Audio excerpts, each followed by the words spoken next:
27 ஆண்டுகளுக்கு முன்னர் கண்டெய்னருடன் கடலில் மூழ்கிய 50 லட்சம் பொம்மைகள் தற்போது வரை கரை ஒதுங்கி வருவது இங்கிலாந்து மக்களிடையே ஆச்சரியத்தை ஏற்படுத்தியுள்ளது. கடற்கரைக்கு செல்லும் ஒவ்வொரு முறையும் பல ஆண்டுகளுக்கு முன்னர் தொலைந்த பொருட்கள் கிடைத்தால் எப்படி இருக்கும்? இதுதான் இங்கிலாந்து கடற்கரைகளில் நடந்து வருகிறது. அந்நாட்டின் கார்ன்வெல் என்ற நகரம் அழகான கடற்கரைகளுக்கு பெயர் போனது.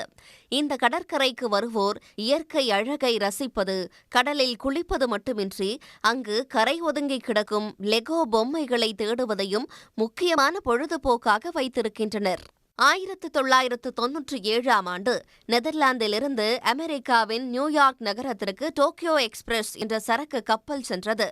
இங்கிலாந்தின் புகழ்பெற்ற லான்சென் கடற்கரைக்கு அருகே கடுமையான அலையில் சிக்கி இந்த கப்பலில் இருந்த 62 கண்டெய்னர்கள் கடலில் விழுந்தன. அதில் ஒரு கண்டெய்னரில் 50 லட்சம் லெகோ பொம்மைகள் இருந்துள்ளன. அவை கொஞ்சம் கொஞ்சமாக தற்போது வரை கரை ஒதுங்கி வருகின்றன. பல துண்டுகளை ஒன்றோடு ஒன்று பொருத்தி வடிவங்களை உருவாக்கும் விளையாட்டு பொருள் லெகோ. கடலில் மூழ்கி கரை ஒதுங்கும் லெகோ பொம்மைகள் அனைத்துமே கடல் சார்ந்தவை என்பது ஆச்சரியத்தை அதிகரிக்கிறது. இங்கிலாந்தை சேர்ந்த ட்ரேசி வில்லியம்ஸ் என்பவர் இந்த லெகோ பொம்மைகள் குறித்து தனியாக ஃபேஸ்புக், இன்ஸ்டாகிராம் பக்கங்களை வைத்துள்ளார்.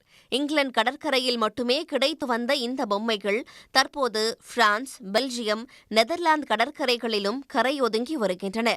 கடற்கரையில் எதேச்சையாக கிடைக்கும் பொம்மைகளை எடுப்பது உற்சாகத்தை ஏற்படுத்தினாலும் இது மிகப்பெரிய சுற்றுச்சூழல் பாதிப்பு என்று ஆராய்ச்சியாளர்கள் கூறுகிறார்கள்.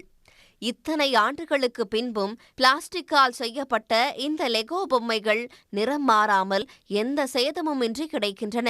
இவை பிளாஸ்டிக் பொருட்கள் பூமியை எந்த அளவுக்கு மாசாக்கி வருகின்றன என்பதற்கு அடையாளமாக இருப்பதாகவும் அவர்கள் எச்சரிக்கிறார்கள்.